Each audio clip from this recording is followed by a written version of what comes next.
আজ আমি আপনাদের এমন এক বিশ্ববিদ্যালয় সম্পর্কে জানাতে যাচ্ছি যে বিশ্ববিদ্যালয়কে বলা হয় প্রাচ্যের অক্সফোর্ড।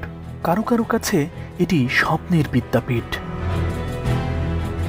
এটি শুধু শিক্ষা প্রতিষ্ঠানই নয়, বরং এমন এক বিদ্যাপীঠ যেই বিদ্যাপীঠ মানুষের স্বাধিকার আদায়ের লক্ষ্যে নিজেকে বহুবার আন্দোলনে জড়িয়েছে। বলছি বাঙালির গৌরব ঢাকা বিশ্ববিদ্যালয়ের কথা।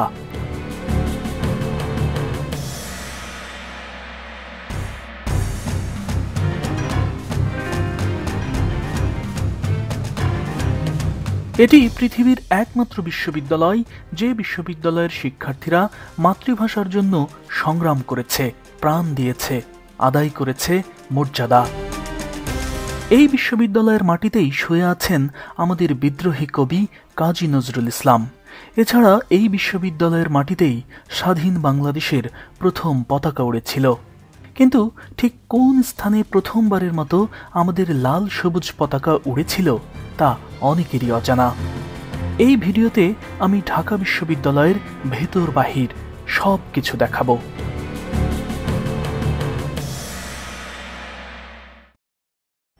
বিশ্ববিদ্যালয় একজন শিক্ষার্থীকে সত্যিকারের মানুষে পরিণত করে। ঢাকা বিশ্ববিদ্যালয় বাংলাদেশের যে কোনো স্বাধিকার আন্দোলনে এককভাবে নেতৃত্ব দিয়েছে সামনের সারি থেকে। ঢাকা বিশ্ববিদ্যালয়ের যারা শিক্ষার্থী তারা যে কোনো মুক্তি সংগ্রাম আন্দোলনে এককভাবে নেতৃত্ব দিয়েছে। ঢাকা বিশ্ববিদ্যালয়ে আপনি যখন আসবেন তখন এই আমার পেছনের মুক্তি ও গণতন্ত্র তরুণ বা ঢাকা বিশ্ববিদ্যালয়ের এই বিশেষ গেট আপনাকে স্বাগত জানাবে এবং এই গেট বা এই তরুণ দেখলেই আপনি ঢাকা বিশ্ববিদ্যালয় সম্পর্কে মোটামুটি প্রাথমিক একটি ধারণা পেয়ে যাবেন।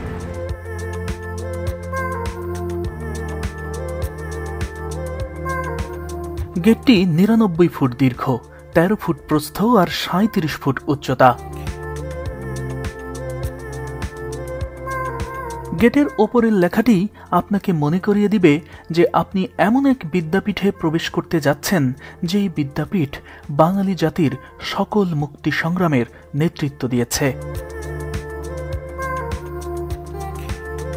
বিশ্ববিদ্যালয়ের পরিচ্ছন্ন রাস্তা দিয়ে সামনে এগুতেই চোখে পড়ল স্মৃতি চিরন্তন চত্বর।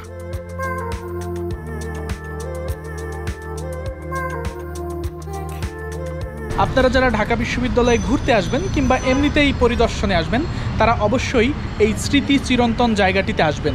ফুলার রোডের ঠিক মাথায় বিশ্ববিদ্যালয়ের উপাচার্যের বাসভবনের পাশেই এই স্মৃতি চিরন্তন, অর্থাৎ এটি একটি স্মৃতিস্তম্ভ বলা যায়। অর্থাৎ ঢাকা বিশ্ববিদ্যালয়ের যে সকল শিক্ষক শিক্ষার্থী আমাদের মহান মুক্তিযুদ্ধে শহীদ হয়েছেন তাদের নাম ফলক এখানে রাখা হয়েছে এবং কারা শহীদ হয়েছেন তাদের নামের তালিকা এই জায়গাতে করা আছে। আপনি এখানে আসলে মহান মুক্তিযুদ্ধে ঢাকা বিশ্ববিদ্যালয়ের শিক্ষক শিক্ষার্থীদের যে ইতিহাস সেটি আপনি জানতে পারবেন। স্মৃতি চিরন্তন চত্বর থেকে সোজা চলে গেলাম কলা ভবনের সামনে। আমার পেছনের এই ভাস্কর্যটির নাম অপরাজেয় বাংলা। ঢাকা বিশ্ববিদ্যালয়ের কলা অনুষদের ঠিক সামনেই এই ভাস্কর্যটি স্থাপন করা হয়েছে। ভাস্কর্যটিতে বাংলাদেশের মুক্তিযুদ্ধে ছাত্র সমাজ সহ বিভিন্ন শ্রেণী পেশার মানুষের অংশগ্রহণের দৃশ্য তুলে ধরা হয়েছে। এটি তৈরি করেছেন মুক্তিযোদ্ধা ভাস্কর সৈয়দ আবদুল্লাহ খালিদ। তবে অপরাজেয় বাংলা নামকরণটি করেন মুক্তিযোদ্ধা সাংবাদিক সালেহ চৌধুরী। মূলত ১৯৭২-৭৩ সালে ঢাকা বিশ্ববিদ্যালয়ের কেন্দ্রীয় ছাত্র সংসদ ডাকসুর ভিপি মোজাহিদুল ইসলাম সেলিম এবং সাধারণ সম্পাদক মাহবুব জামান এই ভাস্কর্যটি নির্মাণের সিদ্ধান্ত নেন। অর্থাৎ এই ভাস্কর্যটি নির্মিত হয়েছে সেই সময়ের ছাত্র নেতাদের সিদ্ধান্তে। ভাস্কর্যটির সামনে আমি যতবার আসি ততবারই ছাত্র রাজনীতির গৌরবোজ্জ্বল অতীতের কথা মনে পড়ে যায়। ডাকসুর উদ্যোগে ১৯৭৩ সালে ভাস্কর্যটি তৈরির কাজ শুরু হয়, কিন্তু ১৯৭৫ সালের ১৫ই আগস্ট কাল রাতের পর থেমে যায় এর নির্মাণ কাজ। তবে শেষ পর্যন্ত ১৯৭৯ সালের ১৬ই ডিসেম্বর অপরাজেয় বাংলা উদ্বোধন করা হয়। দর্শক, এই মুহূর্তে আমি ঢাকা বিশ্ববিদ্যালয়ের খুবই ঐতিহাসিক একটি স্থানে দাঁড়িয়ে রয়েছি। এই স্থানটিতেই 1971 সালের 2রা মার্চ বাংলাদেশের যে স্বাধীন যে পতাকা, সেই পতাকা প্রথম উত্তোলন করা হয়েছিল। এটি সেই বটতলা। ঢাকা বিশ্ববিদ্যালয়ের আমার ঠিক যে এই পাশে যে অপরাজেয় বাংলা আপনারা দেখতে পাচ্ছেন, অপরাজেয় বাংলার পেছনে যে কলা ভবনের যে বারান্দা রয়েছে, এই বারান্দা থেকেই সে সময় 1971 সালের 2রা মার্চ আসমা আব্দুর রব প্রথম উত্তোলন করেছিলেন স্বাধীন বাংলাদেশের পতাকা। এবং যখন উত্তোলন করা হয়েছিল সেই পতাকা, ঠিক তখন এই যে আমি এখন যেখানে দাঁড়িয়ে রয়েছি, এই বটতলা সহ এই আশপাশে লোকারণ্য ছিল। লাখ লাখ মানুষ এই আশপাশে অবস্থান করছিল। ঢাকা বিশ্ববিদ্যালয়ের ক্যাম্পাসের ভেতর দিয়ে যখন হাঁটছিলাম, তখন বারবারই এই বিদ্যাপীঠের গৌরবোজ্জ্বল ইতিহাস মনে পড়ছিল আমার। চলুন এবার খুব সংক্ষেপে ঢাকা বিশ্ববিদ্যালয় সম্পর্কে প্রয়োজনীয় কিছু তথ্য জেনে নিই। ঢাকা বিশ্ববিদ্যালয় প্রতিষ্ঠিত হয় 1921 সালে। সে সময় ব্রিটেনের বিখ্যাত অক্সফোর্ড এবং কেমব্রিজ বিশ্ববিদ্যালয়ের শিক্ষা ব্যবস্থা অনুসরণে এটি স্থাপন করা হয়। এর শিক্ষা কার্যক্রম শুরু হয় 1921 সালের 1 জুলাই। প্রতিষ্ঠার পর থেকেই বিভিন্ন প্রথিতযশা বৃত্তিধারী এবং বিজ্ঞানীদের দ্বারা কঠোরভাবে মান নিয়ন্ত্রণ হওয়ায় এটি প্রাচ্যের অক্সফোর্ড নামে স্বীকৃতি পায়। বিশ্ববিদ্যালয়টিতে বর্তমানে 13টি অনুষদ, 83টি বিভাগ, 13টি ইনস্টিটিউট, 56টি গবেষণা কেন্দ্র, 20টি আবাসিক হল ও 3টি ছাত্রাবাস রয়েছে।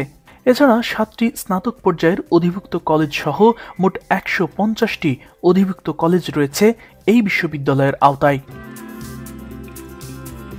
ঢাকা বিশ্ববিদ্যালয়ের কেন্দ্রীয় গ্রন্থাগার বাংলাদেশের সর্ববৃহৎ গ্রন্থাগার। এই বিশ্ববিদ্যালয়ে অসংখ্য কৃতি শিক্ষার্থী অধ্যয়ন করেছেন। এর মধ্যে রয়েছেন 13 জন প্রেসিডেন্ট। এছাড়াও রয়েছেন 7 জন প্রধানমন্ত্রী এবং 1 জন নোবেল পুরস্কার বিজয়ী। বাংলাদেশের জাতির জনক বঙ্গবন্ধু শেখ মুজিবুর রহমানও এখানেই পড়াশোনা করেছেন। এছাড়া ভাষা আন্দোলন থেকে শুরু করে গণ অভ্যুত্থান, মুক্তিযুদ্ধ, স্বৈরাচার বিরোধী আন্দোলন সহ বাঙালির প্রায় প্রতিটি অধিকার আদায়ের আন্দোলনে সামনের সারি থেকে নেতৃত্ব দিয়েছে এই বিশ্ববিদ্যালয়ের শিক্ষার্থীরা। এই বিশ্ববিদ্যালয়ের শিক্ষকবৃন্দ সবচেয়ে বেশি বাংলাদেশ বিজ্ঞান একাডেমি পদক লাভ করেছেন। এছাড়া এটি বাংলাদেশের একমাত্র বিশ্ববিদ্যালয় হিসেবে এশিয়া উইকের শীর্ষ 100 বিশ্ববিদ্যালয়ের তালিকায় জায়গা করে নিয়েছে। এটি ঢাকা বিশ্ববিদ্যালয়ের প্রশাসনিক ভবন। এখানে উপাচার্য, উপ উপাচার্য সহ প্রশাসনিক কর্মকর্তারা অফিস করেন। এখান থেকে বিভিন্ন তথ্য আপনারা পেতে পারেন। ভর্তি সংক্রান্ত তথ্য সহ আপনাদের যে কোনো প্রয়োজনীয় তথ্য, যদি ঢাকা বিশ্ববিদ্যালয় সম্পর্কে কোনো তথ্য যদি জানার থাকে, তাহলে অবশ্যই আপনাকে এই প্রশাসনিক ভবনে আসতেই হবে। প্রশাসনিক ভবনের সামনে ফুল লতাপাতায় ঘেরা সবুজ চত্বর আমার কাছে বেশ ভালো লেগেছে। প্রশাসনিক ভবনের পাশেই অবস্থিত নবাব নওয়াব আলী চৌধুরী সিনেট ভবন। ঢাকা বিশ্ববিদ্যালয় প্রতিষ্ঠার ক্ষেত্রে সামনের সারি থেকে যে কয়জন কাজ করেছেন, তার মধ্যে অন্যতম সৈয়দ নওয়াব আলী চৌধুরী, যার নামে এই সিনেট ভবনের নামকরণ করা হয়েছে। তিনি ছিলেন অবিভক্ত বাংলার প্রথম মুসলমান মন্ত্রী। সে সময় তিনি শিক্ষামন্ত্রী ছিলেন। 1911 সালের 29 আগস্ট কার্জন হলে ল্যান্সলট হেয়ারের বিদায় এবং চার্লস বেইলির যোগদান উপলক্ষে সংবর্ধনা অনুষ্ঠানে পৃথক 2টি মানপত্রে যথাক্রমে নবাব সলিমুল্লাহ এবং নওয়াব আলী চৌধুরী ঢাকা বিশ্ববিদ্যালয় প্রতিষ্ঠার দাবি জানান। এরপর 1912 সালে লর্ড হার্ডিঞ্জের ঢাকায় অবস্থানকালে নবাব সলিমুল্লাহ এবং নওয়াব আলী সহ 19 সদস্য বিশিষ্ট একটি প্রতিনিধি দল তার সঙ্গে সাক্ষাৎ করেন এবং ঢাকা বিশ্ববিদ্যালয় প্রতিষ্ঠার জন্য গঠিত হয় 13 সদস্য বিশিষ্ট নাথান কমিশন। নওয়াব আলী চৌধুরী এই কমিশনের অন্যতম সদস্য হন। কিন্তু 1914 সালে প্রথম বিশ্বযুদ্ধের ফলে আর্থিক সংকটের কারণে ঢাকা বিশ্ববিদ্যালয় প্রতিষ্ঠার কাজ চাপা পড়ে যায়। সে সময় নওয়াব আলী চৌধুরী ইম্পেরিয়াল কাউন্সিলের সদস্য ছিলেন। এরপর 1917 সালের 7 মার্চ ইম্পেরিয়াল কাউন্সিলের সভায় তিনি বিষয়টিকে আবারও উপস্থাপন করেন। ফলে 1920 সালের মার্চে ভারতীয় আইনসভায় ঢাকা বিশ্ববিদ্যালয় প্রতিষ্ঠার বিল অ্যাক্টে পরিণত হয় এবং 23 মার্চ তা গভর্নর জেনারেলের অনুমোদন পায়। আর এর পরের বছরই আনুষ্ঠানিকভাবে যাত্রা শুরু করে এই বিশ্ববিদ্যালয়। সৈয়দ নওয়াব আলী 1922 সালে এই বিশ্ববিদ্যালয়ের শিক্ষার্থীদের বৃত্তির জন্য 16,000 টাকার একটি তহবিল প্রদান করেন। বিশ্ববিদ্যালয় প্রতিষ্ঠাকালে অর্থাভাব দেখা দিলে তিনি নিজ জমিদারির একাংশ বন্ধক রেখে এককালীন 35,000 টাকা প্রদান করেন।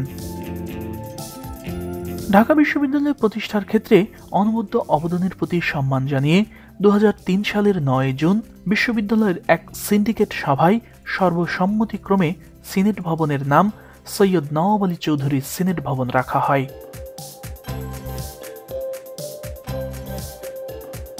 ঢাকা বিশ্ববিদ্যালয়ের ক্যাম্পাস বিশাল। একদিনে আসলে পুরো ক্যাম্পাস ভালোভাবে ঘুরে দেখা খুবই কঠিন, তারপরেও চেষ্টা করছি আপনাদের সব কিছু দেখানোর। সকাল থেকে পায়ে হেঁটেছি, হাঁপিয়ে গেছি, যে কারণে এখন একটি রিক্সা নিয়েছি। আমরা এখন যাচ্ছি কেন্দ্রীয় শহীদ মিনারে, এবং শহীদ মিনার থেকে আমরা যাব দোয়েল চত্বরে, এবং সেখান থেকে যাব কার্জন হলে। তারপরে যাব আমরা মীর জুমলা গেট বা ঢাকা গেট যেটিকে বলে, সেই গেট দেখতে। তবে তার আগে নতুন ভিডিও সবার আগে পেতে আমাদের এই বেঙ্গল ডিসকভারি ইউটিউব চ্যানেলটি সাবস্ক্রাইব করে রাখুন।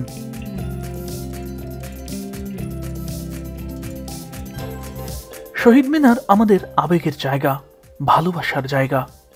ঢাকা বিশ্ববিদ্যালয়ের শিক্ষার্থীরা 1952 সালে মাতৃভাষার জন্য জীবন দিয়ে মায়ের ভাষার মর্যাদা রক্ষা করেছেন। তাদের স্মৃতির প্রতি শ্রদ্ধা জানানোর জন্যই 1957 সালে নির্মাণ করা হয় এই শহীদ মিনার। বিখ্যাত চিত্রশিল্পী হামিদুর রহমান এর নকশা করেন। প্রতি বছর 21শে ফেব্রুয়ারি ভাষা শহীদদের শ্রদ্ধা জানাতে এখানে লাখো জনতা হাজির হয়। শহীদ মিনারের পাশেই অবস্থিত ঢাকা মেডিকেল কলেজ হাসপাতাল। আর পর্দায় দূরে যে উঁচু ভবন দেখা যাচ্ছে সেটা Sheikh Hasina burn and plastic surgery unit. পুড়ে যাওয়া রোগীদের আধুনিক চিকিৎসা দেওয়া হয় সেখানে। চলার পথে রাস্তার দুধারে দেখতে পাবেন ঢাকা বিশ্ববিদ্যালয়ের বিভিন্ন ভবন, ডিপার্টমেন্ট, খেলার মাঠ, সুইমিং পুল সহ শিক্ষা সংশ্লিষ্ট নানা স্থাপনা। মিনিট দুয়েকের মধ্যেই আমি পৌঁছে গেলাম দোয়েল চত্বরে। ঢাকা বিশ্ববিদ্যালয়ের সবচেয়ে গুরুত্বপূর্ণ পয়েন্টগুলোর অন্যতম এই দোয়েল চত্বর। এর স্থপতি আজিজুল জলিল পাশা।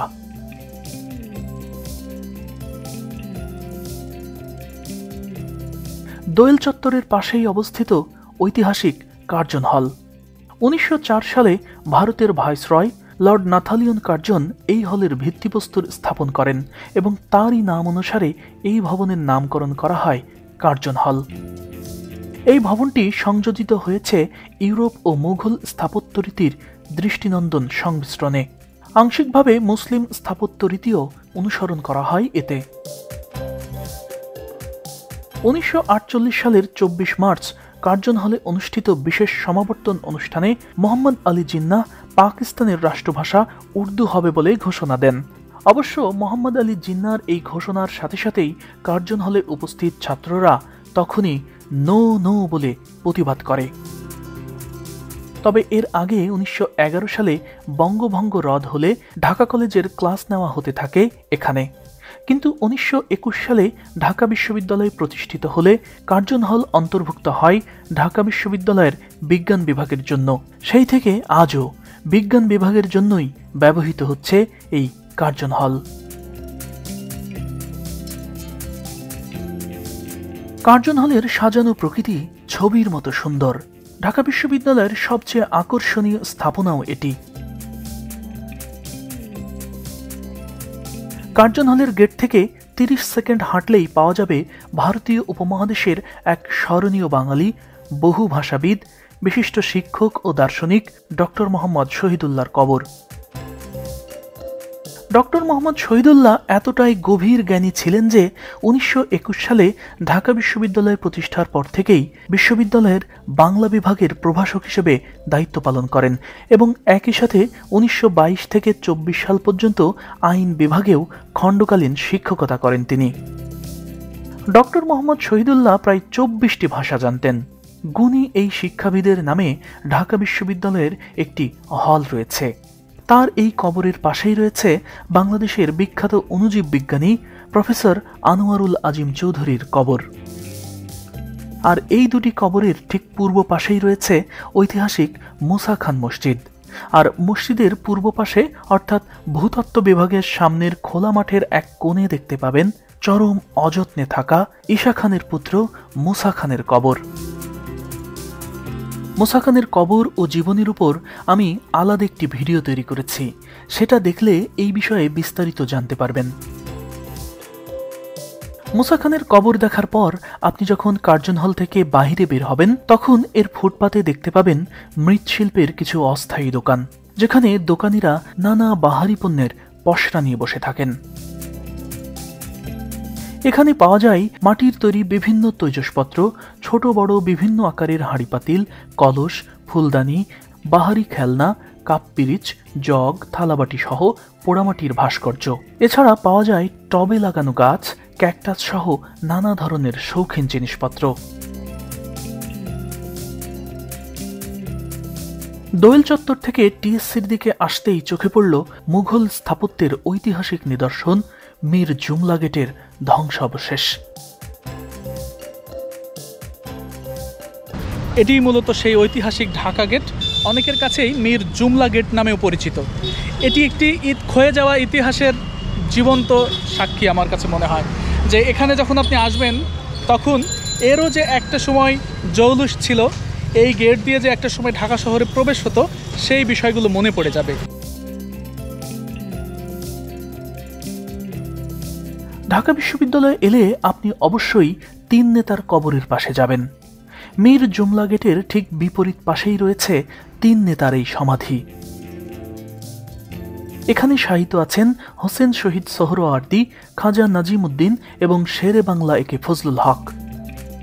1963 সালে বাংলার তিন নেতার কবরের ওপর নির্মিত এই অসাধারণ স্থাপত্যটির নকশা করেন স্থপতি মাসুদ আহমেদ এবং এস.এ. জহির উদ্দিন। এই সমাধি চত্বরের বিপরীত পাশেই রয়েছে বাংলা একাডেমি, আর বাংলা একাডেমির বিপরীত পাশে রয়েছে ঐতিহাসিক সোহরাওয়ার্দী উদ্যান। 1971 সালের 7 মার্চ বঙ্গবন্ধু শেখ মুজিবুর রহমান তার ঐতিহাসিক ভাষণ এই ময়দানেই দিয়েছিলেন। তখন এই মাঠের নাম ছিল রেসকোর্স ময়দান। ঘোড়ার দৌড় প্রতিযোগিতা হতো বলেই এর নাম ছিল রেসকোর্স ময়দান। তবে বর্তমানে এই মাঠের নাম সোহরাওয়ার্দী উদ্যান এবং এই মাঠেই ফেব্রুয়ারিতে মাসব্যাপী চলে বাঙালির প্রাণের 21শে বই মেলা। তবে ঢাকা বিশ্ববিদ্যালয়ের প্রাণকেন্দ্র হিসেবে যে জায়গাটি বহুল পরিচিত সেটা এই ছাত্র শিক্ষক কেন্দ্র বা টিএসসি চত্বর। এটি শিক্ষক শিক্ষার্থীদের মধ্যে একাডেমিক জ্ঞান আদান প্রদানের পাশাপাশি অন্যান্য জ্ঞান সুকুমার বৃত্তির চর্চার প্রয়োজনে প্রতিষ্ঠা লাভ করে। টিএসসির এই ছোট্ট মাঠ সবসময় শিক্ষার্থীদের পদচারণায় মুখরিত থাকে, যেখানে প্রতিটি বিকেলে বর্তমান শিক্ষার্থীদের পাশাপাশি সাবেক শিক্ষার্থীরাও আড্ডায় মেতে থাকে।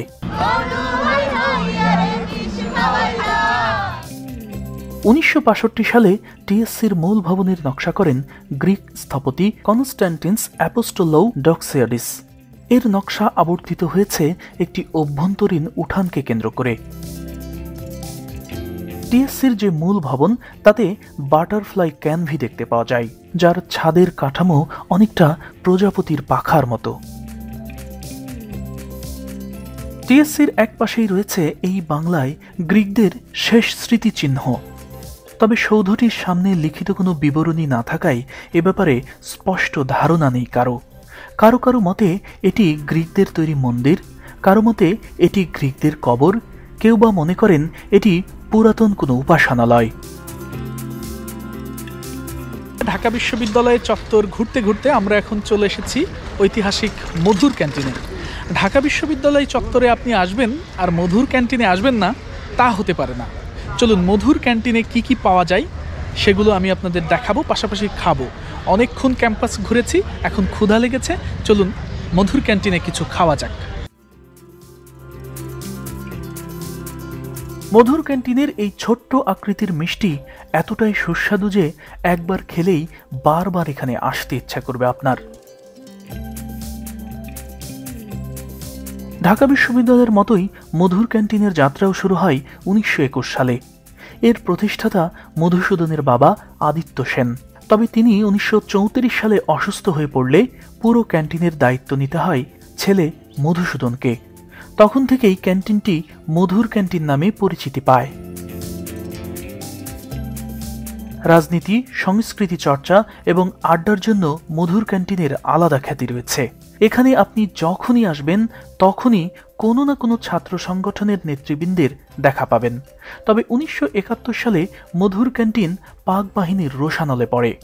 25 মার্চ রাতে পাকিস্তানি বাহিনীর হাতে শহীদ হন মধুর ক্যান্টিনের মধুসূদন দে।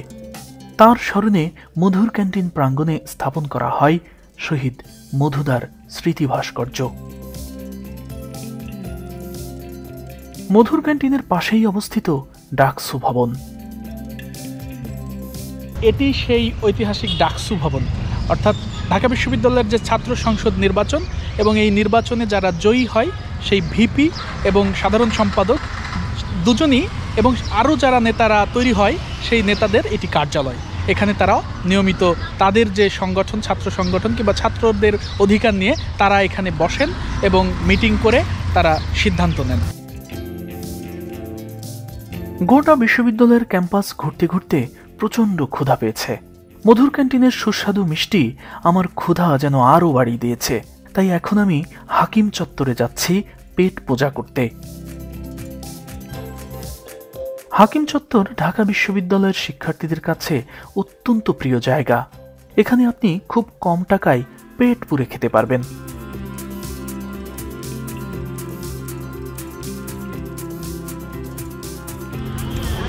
হাকিম চত্বরের খিচুড়ি আপনারা যারা কখনো খাননি তাদের বলে বোঝানো মুশকিল যে কতটা সুস্বাদু, সত্যি অসাধারণ। এখানে খিচুড়ির সঙ্গে দেখুন এখানে একটু আলুর চপ দেওয়া হয়েছে এবং একটি ডিমের চপ দেওয়া হয়েছে। সব মিলিয়ে এই ডিমটা যদি বাদ দিই এটি একটি প্যাকেজ এবং এই প্যাকেজের দাম 30 টাকা এবং এটা যদি আমি এখানে রাখি তাহলে এই প্যাকেজের দাম হয়ে যায় 35 টাকা। এবং এই সস্তায় যে খাবার এখানকার স্টুডেন্টরা খায়, এবং শুধু স্টুডেন্ট না, এখানকার বহিরাগত যারা আছে তারাও কিন্তু এখানকার খাবার খায়। এবং যখন পড়াশোনা শেষ হয়ে যায় একজন শিক্ষার্থীর, তখনও এই হাকিম চত্বরের মায়ায় বহু সাবেক শিক্ষার্থী দুপুরের খাবার খেতে এখানে আসে। এই হাকিম চত্বরের সঙ্গে শিক্ষার্থীদের শিক্ষা জীবন, অর্থাৎ ঢাকা বিশ্ববিদ্যালয়ের যে শিক্ষা জীবনের বড় একটি অংশই এই হাকিম চত্বরে কাটে শিক্ষার্থীদের। হাকিম চত্বর এবং বিশ্ববিদ্যালয়ের গ্রন্থাগারের পাশে ছোট বড় বেশ কিছু ভ্রাম্যমাণ দোকান দেখতে পাবেন, যেখানে নানা ধরনের মুখরোচক খাবার পাওয়া যায়। আর শীতকালে পাওয়া যায় ভাপা পিঠা। তবে ঢাকা বিশ্ববিদ্যালয়ে এলে আমি অবশ্যই যে খাবারটি খাই সেটি হলো বিখ্যাত কলা ভর্তা। কাঁচা কলা, সাথে তেঁতুল, একটুখানি চালতা, সামান্য চিনি, লেবুর রস, কয়েকটি বড়ই আর সরিষার তেল দিয়ে পিষে তৈরি করা হয় এই ভর্তা। জিভে জল আসার মতো এই খাবারটি আমার ভীষণ পছন্দের।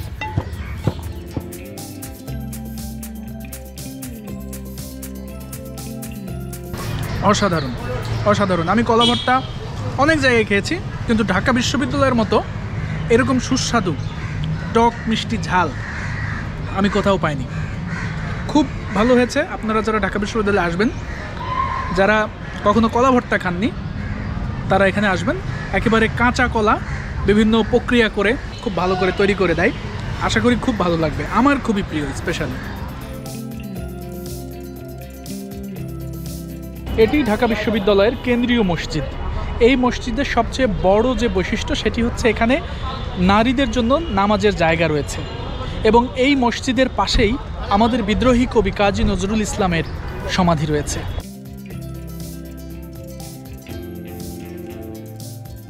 পর্দায় এখন যে কবরটি দেখতে পাচ্ছেন এটাই বিদ্রোহী কবি কাজী নজরুল ইসলামের কবর। ঢাকা বিশ্ববিদ্যালয়ের কেন্দ্রীয় মসজিদের উত্তর পাশেই এর অবস্থান।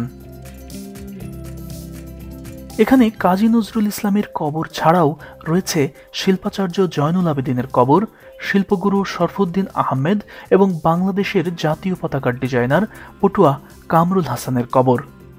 তবে এখানে এলে অবশ্যই আপনাকে রবি থেকে বৃহস্পতিবার সকাল 9টা থেকে বিকেল 4টার মধ্যে আসতে হবে, কারণ শুক্র ও শনিবার এই চত্বরটি বন্ধ রাখা হয়।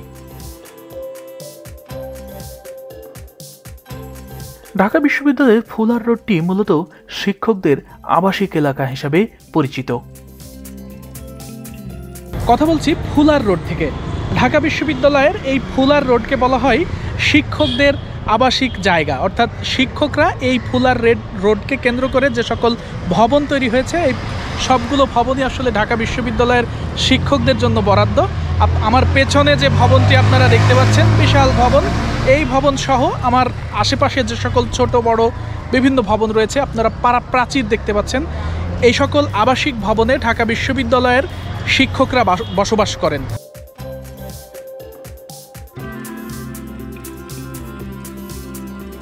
এটি ঢাকা বিশ্ববিদ্যালয়ের উপাচার্যের বাসভবন, অর্থাৎ এই বিশ্ববিদ্যালয়ে উপাচার্য হিসেবে যখন যিনি দায়িত্ব পালন করবেন তিনি এই বাসাতেই থাকবেন এবং উপাচার্যের সার্বক্ষণিক নিরাপত্তার জন্য এখানে পুলিশ মোতায়েন থাকে সবসময়ই এবং তারা এই বাসভবন সহ উপাচার্যের নিরাপত্তার যে বিষয়টি সেটি নিশ্চিত করে।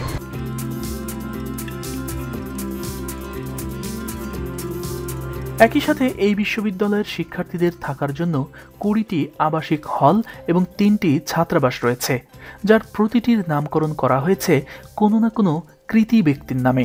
এই যেমন মাস্টারদা সূর্য সেন হল, হাজী মোহাম্মদ মহসিন হল, বঙ্গবন্ধু হল, সার্জেন্ট জহুরুল হক হল, বেগম রোকেয়া হল, শেখ হাসিনা হল, সলিমুল্লাহ মুসলিম হল, ডক্টর মোহাম্মদ শহীদুল্লাহ হল সহ প্রত্যেকটি হল ও ছাত্রাবাস আলাদা নামে পরিচিত। তবে ঢাকা বিশ্ববিদ্যালয়ের অন্যতম প্রধান নিদর্শন রাজু ভাস্কর্য, যার অবস্থান বিশ্ববিদ্যালয়ের প্রাণকেন্দ্র টিএসসি চত্বরে। 1997 সালে এটি তৈরি করা হয়। মূলত 1993 সালের 13ই মার্চ গণতান্ত্রিক ছাত্র ঐক্যের মিছিলের সময় শহীদ হন বাংলাদেশ ছাত্র ইউনিয়নের কেন্দ্রীয় নেতা মঈন হোসেন রাজু। পরে 1997 সালে নির্মিত হয় এই ভাস্কর্য। দর্শক মণ্ডলী, বেঙ্গল ডিসকভারির পর্দায় আজ আপনি এমন এক বিশ্ববিদ্যালয় সম্পর্কে জানলেন যে বিশ্ববিদ্যালয় থেকে শুধু ডিগ্রি পাওয়া যায় না, বরং এই বিদ্যাপীঠ একজন ব্যক্তিকে সত্যিকারের মানুষে পরিণত করে। ঢাকা বিশ্ববিদ্যালয়ে যারা পড়াশোনা করছে বা করেছেন, তারা বাঙালির প্রত্যেকটি অধিকার আদায়ের আন্দোলনে সামনে থেকে নেতৃত্ব দিয়েছেন। একই সাথে পড়াশোনা শেষ করে যখন এই বিদ্যাপীঠের শিক্ষার্থীরা কর্মজীবন শুরু করে, তখনও তারা দেশমাতৃকার সেবায় নিয়োজিত থাকে অবিরত। সব মিলিয়ে দেশের ইতিহাস ও ঐতিহ্যের ধারক বাহকের অন্যতম কাণ্ডারি বাঙালির প্রাণের এই বিদ্যাপীঠ। মোট কথা, ঢাকা বিশ্ববিদ্যালয় শুধু বিশ্ববিদ্যালয় নয়, বরং এটি একটি অনুভূতির নাম।